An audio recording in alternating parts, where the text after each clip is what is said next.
एक तो देखिए अब इनको क्या लग रहा है, एक तो उनके पास जो अधिकार है कि हम शिकायत सुने नहीं सुने हमारी मर्जी, उनको अधिकार नहीं है। वो अधिकार का बेजा वो वहां पर बैठे हैं आपकी समस्या के समाधान के लिए, वो वहां पर बैठे हैं आपको राहत पहुंचाने के लिए, लेकिन राहत ना दे करके आपकी समस्या का समाधान ना करके आपसे पैसे लेना, आपसे घूस लेना, आपको हरास करना, आपको भगा देना, आपके मामले में झूठे आरोप लगा देना, खुद ही आरोप लगा देना। तो ये जांच ना करके कि भाई व्यक्ति जो मेरे पास आया है उसके आरोप में दम है, वो सही है या गलत है, अगर इसकी जांच वो सक्षम अधिकारी कर लेता है तो फिर अगर आरोप सही है तो उसकी जांच वो करता है, अगर वो आरोप गलत है तो उसको कहता है कि भैया आपका आरोप गलत है, हम नहीं मानते हैं। अब उसके पास अगर कोई विशियस इंटेंशन से, मालापाइड इंटेंशन से कोई व्यक्ति गलत आरोप लेकर के आ गया है तो फिर उसको फिर अदालत में आप चुनौती दे सकते हैं। लेकिन कोई जेन्युइन व्यक्ति आपके पास आरोप लेकर आया है और वो कहता है कि साहब मुझे इस तरह से प्रताड़ित किया जा रहा है, मैं इस तरह से प्रताड़ित हो रहा हूं, इस मेरी प्रताड़ना का कोई ना कोई समाधान कीजिए, तो इस पर जो है आपको झूठा ये विरोध करने लगते हैं। अदालत में भी करते हैं, अपने यहां तो रिजेक्ट कर ही देते हैं। सुप्रीम कोर्ट और देश के कई उच्च न्यायालयों ने वर्षों से ऐसी लापरवाही, भ्रष्ट प्रवृत्तियों और असंवेदनशील रवैये पर कठोर टिप्पणियां की हैं। ऐसा नहीं है कि सुप्रीम कोर्ट पहली बार कर रहा है यह काम, देश की अन्य उच्च न्यायालयों ने इस तरह के व्यवहार पर, इस तरह के बर्ताव पर कई बार कठोर टिप्पणियां कर चुके हैं, पहली बार नहीं हुआ है। लेकिन अब जो टिप्पणी हो रही है वो आपके बीच आ रही है, आपको हम मुहैया करा रहे हैं जानकारी, ताकि आप सशक्त बने और एक एक व्यक्ति इस देश का स्पेशल पुलिस ऑफिसर है और अपने अधिकार की रक्षा कर सकता है, क्योंकि कानून उनके हक में है, बेईमान लोगों के साथ नहीं है। भ्रष्ट लोग अगर कोई आरोप लेकर के चले गए हैं किसी अधिकारी के खिलाफ या अपने ही खिलाफ कोई झूठा आरोप लेकर के, उसके लिए नहीं है। लेकिन जो कोई भी ईमानदार लोग हैं और वो अगर किसी वजह से प्रताड़ित हो रहे हैं और वो उसका आरोप लेकर के जा रहे हैं, उसकी शिकायत लेकर के अधिकारी के पास जा रहे हैं और अधिकारी उनको टहला रहा है, अधिकारी उनको भटका रहा है, तो फिर क्या होगा वो सुन लीजिए। कई पूर्ववर्ती जजों ने यह कहा है कि न्यायालय द्वारा निर्धारित नियमों की अवहेलना करता है। न्यायालय सुप्रीम कोर्ट के अवहेलना करता है तो वह सिविल कंटेम्प्ट की धारा, सुप्रीम कोर्ट अनेक पूर्ववर्ती न्यायालयों ने यह स्पष्ट कर दिया है कि यदि कोई अधिकारी सर्वोच्च न्यायालय का, एक सेकेंड,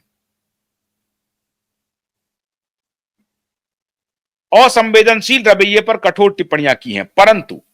कानून की अनदेखी और जवाबदेही तय न होने के कारण अधिकारियों की मनमानी थमने का नाम नहीं ले रहा है। इसी पृष्ठभूमि में सुप्रीम कोर्ट ने अब यह साफ संदेश दिया है कि शिकायत न सुनने, नागरिकों के अधिकार का दमन करने, न्यायालय में झूठ बोलने, फर्जी तकनीकी आपत्तियां उठाने, निर्दोषों को फंसाने या दोषियों को बचाने जैसी किसी भी हरकत पर अधिकारी व्यक्तिगत रूप से जिम्मेदार होंगे। वो किसी ऐसी बहाना नहीं बना सकते हैं कि मेरी कोई गलती नहीं है। अगर कोई कॉम्पिटेंट अधिकारी है, मान लीजिए कि आप थाना गए हैं, थाना में आप एफआईआर लिखाना चाहते हैं और एफआईआर लिखाने के लिए आपके पास पर्याप्त आधार है और फिर वहां पुलिस इंस्पेक्टर कहता है कि हम एफआईआर नहीं लिखेंगे, तो वो एफआईआर नहीं लिखने वाला अधिकारी पूरी तरह से कानून के घेरे में आएगा और अब कोई उनके खिलाफ सिंपैथेटिकली नहीं देखा जाएगा, कोई संवेदनशीलता के साथ उसकी तरफ नहीं देखा जाएगा, बल्कि संवेदना किसके पक्ष में रहेगी? जो शिकायत करता है उनके लिए रहेगी। सुप्रीम कोर्ट अनेक पूर्ववर्ती निर्णयों में यह स्पष्ट कर चुका है कि यदि कोई अधिकारी सर्वोच्च न्यायालय द्वारा निर्धारित दिशा निर्देशों की अवहेलना करता है तो वह सिविल कंटेम्प्ट की धारा 2B और 12 के तहत 6 महीने तक के कारावास, व्यक्तिगत आर्थिक दंड, निलंबन, पदावनति, सेवा से बर्खास्तगी तथा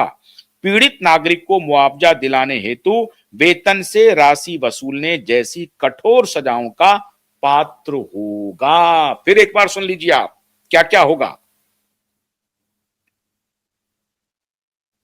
सुप्रीम कोर्ट अनेक पूर्ववर्ती निर्णयों में यह स्पष्ट कर चुका है, यह पहले से है, कि कोई अधिकारी सर्वोच्च न्यायालय द्वारा निर्धारित दिशा निर्देशों की अवहेलना करता है। अब यह बात मैं क्यों कह रहा हूं, 11 दिसंबर के आलोक में कह रहा हूं कि सुप्रीम कोर्ट के आदेश हैं और सुप्रीम कोर्ट के आदेश की अवहेलना करने वाला अधिकारी क्या क्या भुगत सकता है और किस सेक्शन के तहत भुगत सकता है वो सुन लीजिए। सिविल कंटेम्प्ट की धारा 2B 12 के तहत और 12 के तहत 6 महीने तक का कारावास, व्यक्तिगत आर्थिक दंड, निलंबन, पदावनति, सेवा से बर्खास्तगी तथा पीड़ित नागरिक को मुआवजा दिलाने हेतु वेतन से राशि वसूलने जैसी कठोर सजाओं का पात्र होगा। अदालत ने यह भी रेखांकित किया है कि अधिकारियों का गलत आचरण केवल अवमानना तक सीमित नहीं माना जाएगा, बल्कि यदि कोई अधिकारी अपने पद का दुरुपयोग करके निर्दोषों को फंसाने, दोषियों को अनुचित संरक्षण देने